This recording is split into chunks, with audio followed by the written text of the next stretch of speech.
Ayan, magandang umaga po sa inyo mga ka-farmer. Let's go farming na po. Medyo matagal po tayo hindi nakapag-upload ng video dahil nagka-problema po dito sa atin. Tayo inabot ng bagyo. Yung unang-unang bagyo ng taon dito po sa Lucena tumama. At ang kanyang epekto ay medyo malaki. Yung mga sisiu po na naikarga ko nakaraan, sakto-sakto na sa brooding stage.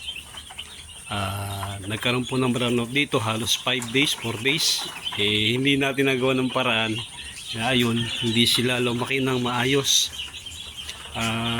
Actually, nalugi po tayo doon. Lugi po tayo sa karga na yon. Kaya hindi naman tayo pwedeng huminto. Kailangan makabawi tayo. Kaya tuloy-tuloy lang. Yun po ay 300 heads na kinarga ko. Halos wala po akong napakinabangan. Ang totoo nga po, pati nga po yung puhunan medyo nadali pa. Ito pong sunod na karga natin, kasi nga po di tayo pwedeng huminto. Ito po ay 500 heads. Yung ating kulungan po na malaki ay medyo tinamaan din. Laglag po yung kanyang silong, tapos ibang yero niya ay natuklap. Kaya dito muna po ako nag-brooding. Yung karga na ito ay doon to para sa malaking kulungan natin. Pero dito ako muna bin-brooding. Isa pa kasi mas madaling mag-brooding dito kasi nga po maliit lang yung kulungan, madaling kulungin. Lalo ngayon na nag-uulan pa, mas okay po na dito mag-brooding. Kaya lang siguro mga 12 days, 10 days, kailangan ko na silang ilipat sa malaki. Kaya habulin ko mapagawa yung malaking kulungan para paglalagyan nila. Kasi itong 500, basta anong gawin nyo, hindi po sila kakasya sa tatlong kulungan na na cage type. May mga ka-farmer po tayo na nag-comment sa ating mga video na gaano daw po ang sukat nito. Ito po ay 3 feet po ang kanyang ang haba. Yung lapad po niya ay nasa 8 feet. 8 by 3 po. Isang largo po ng ng steel matting yung harapan niya. Tapos 3 feet po yung pinakaano niya. Lawak niya papunta sa likod. Ano po yung mga 3 feet. Ang kaya ikarga po niyan, every layer, kasi po sa ating pagkakarga ng mga nakaraan, 25 heads po ay okay pa. Kaya yung 4 na layer, kaya po ang 100 sisiu. Yung unang-unang karga ko po rito, maganda naman po yung naging outcome. Maganda rin tinubo natin. Kaya lang nung mga pangalawa, ayun, medyo nayari tayo ng bagyo. Pero hindi talaga mawawala yung ganung mga pangyayari. Kahit paghanda mo naman, talagang pag tinamahan ka ng swerte, ay di talagang laliw yung mga alaga. Pati nga po yung palay namin na tanim, hindi rin naging maganda yung pag-aani niya kasi nung time na palabas na po yung kanyang bunga ay tinamaan niya po ng bagyo, tumama po yung bagyo dito. Hindi naging maganda yung inilabas niyang bunga, yung butil niya medyo maliit, hindi ganun kalintog. Break even lang tayo halos. Sayang yung pagod. Pero sa buhay magsasaka, bawal po kasing sumuko. Yung iba nga, maski natangay yung puhunan, handa umutang uli para makasurvive lang. Kasi nga po, hindi tayo makakabawi kapag tayo ay huminto. Ito po, 500 heads po ito. Parang mga sa 5 days na po sa akin, 4 days po sa akin ito kasi ngayon po yung last day na kanilang prevention sa respiratory. Last day na po nila ngayon, di ba? 4 days na nga po sila.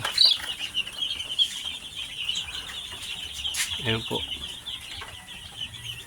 Medyo hingal sila kasi pag itong oras medyo mainit po dito, nagte-31 pa. Pero kinukulong ko pa rin po siya. Nakadalawang palit na po ako ng sapin. Ito po, kalilipat ko din sa kabila. Bali, ang laman po niya nasa 100, hindi iba-iba, 170, tapos iba 170, 108. Parang gano'n po. Basta all in all po, yung tatlong layer na hindi mandaan. Okay pa naman po yung kanyang sitwasyon, yung spacing nila. Pero pag mga ilang araw pa, talagang kailang apurahin na natin yung ating aking kulungan para mailipat po sila doon. Ito po ang brooding stage. Required po talaga na mayroong pailaw para yung init po sa kanilang kulungan ay ma-maintain sa ganung temperature para maging maayos po yung kanilang pagbubrooding. Isa po sa pinakamalaking factor na nakaka-apekto sa paglaki at sa health ng ating mga sisiw, yung brooding stage. Hindi man natin ma-perfect, at least maganda para yung paglaki nila ay mabilis, tapos yung mortality po nila ay mas kaunti. Makapag-harvest tayo ng maganda, kumita po tayo ng maganda. Ang patuka po nila sa ngayon pa lang ay chick booster. Usually po yan kapag hanggang 15 days, 14 days, chick booster po yan. Paglilipat lang po tayo ng starter. Pag mga 16 days, 15 days, hanggang sa 23 days, nag-starter na po tayo. Sa timbang naman po nila, hindi ako nagtitimbang, pero kanina nung naglipat ako, hipo ko pa lang naman sa kanila, okay naman. Tsaka yung appetite nila, yung gana nila sa pagkain, maganda rin. Ibig sabihin, nasanay natin sila sa ilang araw na maging matakaw. Matakaw pag inom, matakaw sa pagkain. May mga supplement po tayong pwedeng idagdag para mas ganahan silang kumain, ganahan silang uminom. Sa mga backyard po, usually, ang talagang gamit na talaga namin yan pong dextrose powder. Tapos po, akin po probiotic. Tapos feeds. May vaccine din po yan. Babakunahan ko sila. Mga bago mag 10 days, babakunahan ko sila ng second shot. Para hindi sila tamaan ng mga sakit na iniwan nung nakaraang kinarga natin. Ayan. Maraming salamat po sa inyo mga farmer. Pasensya na mahaba yung panahon ng ating pahinga kasi yung mga internet connection din po dito napakahirap din kasi liblib na lugar tayo bago maikabit yan. Medyo mahabang panahon pa. Yung iba nga po nung time na bagyo, ilang linggo pa binilang ng iba bago magkaroon ng kuryente.